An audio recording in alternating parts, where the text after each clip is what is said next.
Hello, everyone, and welcome back to Learning with Jelly. So, today we're going to continue on list. Our last lesson was about indexing lists, how we can pull out certain items from the list, whether it is positive indexing, starting from the front, or negative indexing, pulling items from the back. Today, we're going to talk about concatenation and specifically concatenating lists. And that's just a fancy way of saying joining lists together. Okay. So let's look at our agenda for today. We are going to define what concatenation is. We're going to concatenate two lists, and we're going to add items to a list. So, what is concatenation? So, concatenation in programming is appending two things together.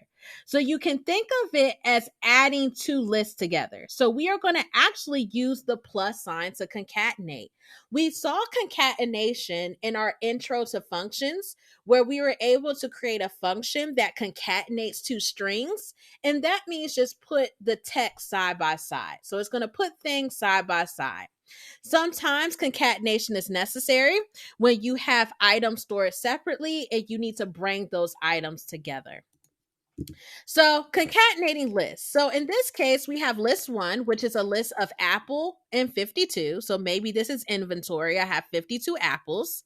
List two is banana, and I have 42.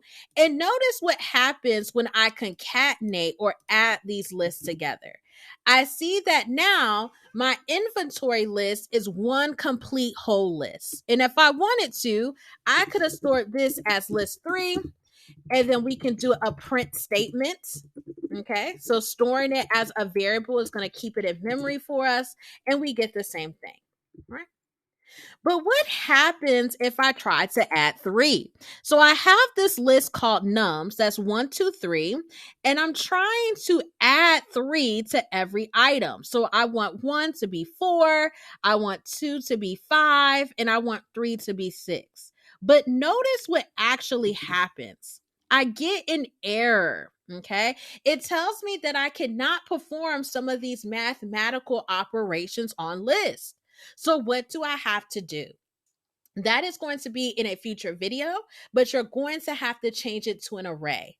So, one of the main differences in collections between an array and a list is that arrays, you can perform some of these powerful mathematical functions. In lists, it's not really all that easy to do so. So, let's see. If I wanted it to work, I would have to put 3 as a list. And now I can add a list to another list. So now I get 1, 2, 3, 3. All right. Okay. So let's move on. So let's flash forward on how we can actually add and remove items using methods. We discussed ad nauseum in module 2 what an actual method is. Everything in Python is an object, and you can think of a method as an action or a transformation on an object. So in this case, our object is a list, and we're actually calling our object LIS. And so I have this list of blue, red, and green, and I can call the dot pop method, and I can call whatever I want to remove from this list. So say, for instance, I want to remove red.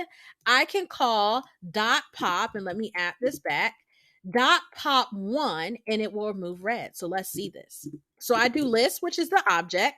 The method is dot pop, and I want to remove the first index, which is red, because we start at 0, 0, 1, 2. So now I see when I did the dot pop, I have red, and now I can actually check the list to make sure that it was removed, and I can see now I only have blue and green. So dot pop is a method that pops out an item within a list. I can also add items to a list using dot append. So in this case, I have zebra, monkey, and eagle, and we can add hippo.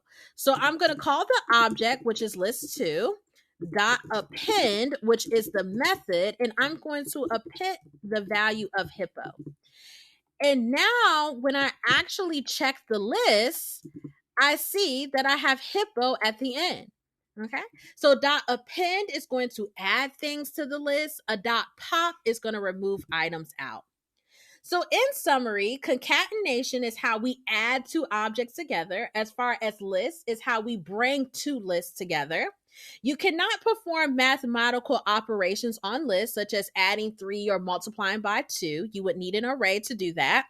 And .pop and .append can both remove or add items based off of what the method is. Okay.